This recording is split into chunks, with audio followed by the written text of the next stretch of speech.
Hey guys, welcome back. I am so glad that you're here. I just have to say, I'm so humbled by everyone's response to the videos. Some people are like, they just are loving it, and I'm so happy you guys are loving it.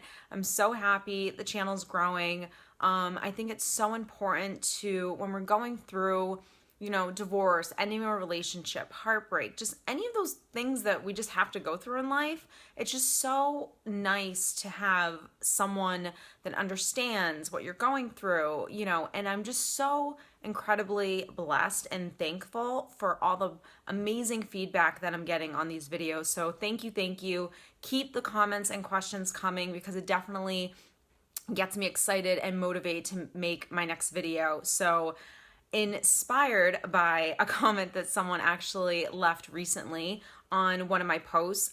This woman had commented and said, can you talk about forgiveness, and do you really need forgiveness in order to heal? And I thought this was such a great question because it's something that so many people can struggle with, and it's something that I know a lot of people not only struggle with, but can stay really stuck in. And I just wanted to kind of elaborate on my thoughts and opinions on it. And again, these are just my thoughts and opinions. It's what's worked for me in my personal life, and I just am offering it to you. And if you jive with it, then great. And if not, then that's okay too. I personally think, well, first of all, let's just start at the beginning with forgiveness, and I know I've touched on this in a lot of other videos, and it's something that is really, really important to understand. When you are forgiving of someone, you're not forgiving them saying that what they did was okay. And that's so important to understand. When we say, okay, I'm going to start practicing forgiveness, or I really want to get to a place where I'm forgiving someone, we're not allowing this person back into our life. We're not saying that what they did was okay. We're not letting them off the hook, as some people, would like to think that that's what forgiveness is about. It has nothing to do with that. It has nothing to do with it. You're forgiving another person because you no longer want to live with the anger, the blame, the negativity. You don't want to relive the experience over and over again in your mind. You're starting to get to a place where you're just really past it and over it, and you're ready to start offering forgiveness.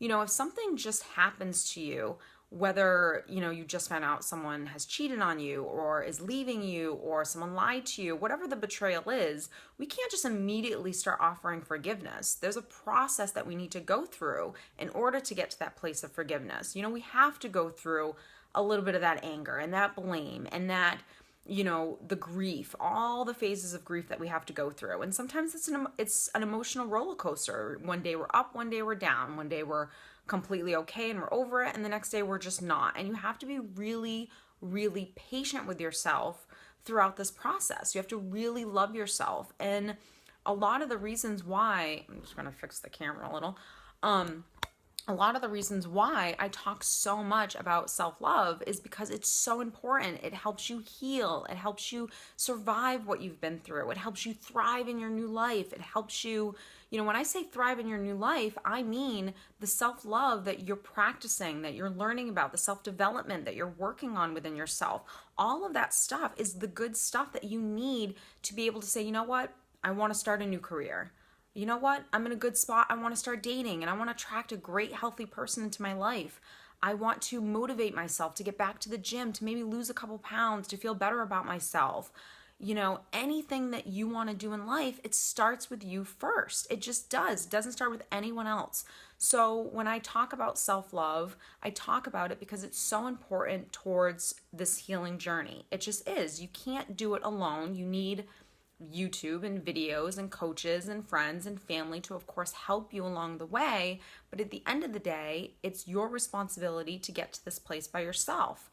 So getting back to the question of, do you need forgiveness to heal?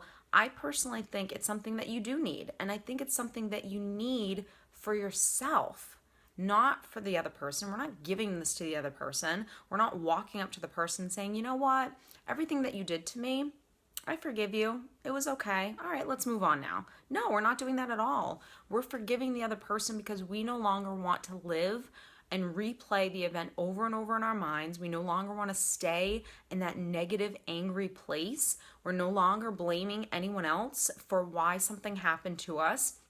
It is what it is. We take responsibility for our part in the relationship. These are all the things that you do when you finally say, okay, I'm going to grow up and I'm going to take my life and my happiness. This is my responsibility. And when you get to that place, you can offer forgiveness.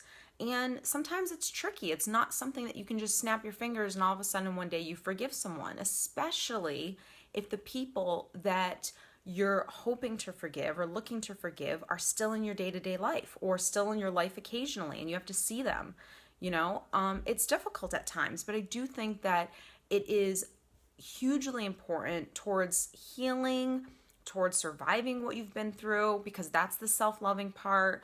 When I talk about heal, survive, and thrive, what I'm talking about is you're healing from your past. That's self-explanatory, right? We're getting to a good place where we're no longer angry or sad or blaming or any of that stuff. We kind of rationally look at the situation, we take our ego and our emotions out of it, and we are able to really process things rather than just reacting to every emotion that we're having.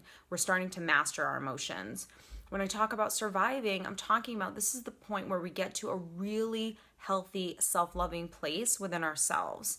And that's so important, because if you skip any of these steps, everything just gets all into shambles. There's a time that we're going to be going back and forth with all of these, but the surviving is where all the self-love comes from. It's where you really learn how to love yourself, and what that entails. And if you've never done that before, it's really, really important. And the last thing is the thriving. And the thriving is where we all want to get to. We all want to get past a situation. We all want to be in a good place. And thriving is saying, okay, I have the self-confidence, the self-respect, the self-worth, like the self-love to really encourage myself and support myself and motivate myself to go after that job, to go after that new career, to start a new hobby, to go meet new friends, to start dating in a healthy way. All of those things are so, so important. And I hope that just helps everyone in terms of offering forgiveness, and if it's necessary, it is necessary towards your well-being, not towards anyone else but yourself. So thanks so much for tuning in this week, guys. Don't forget to hit subscribe. Don't forget to leave any comments or questions down below, and I will see you next week.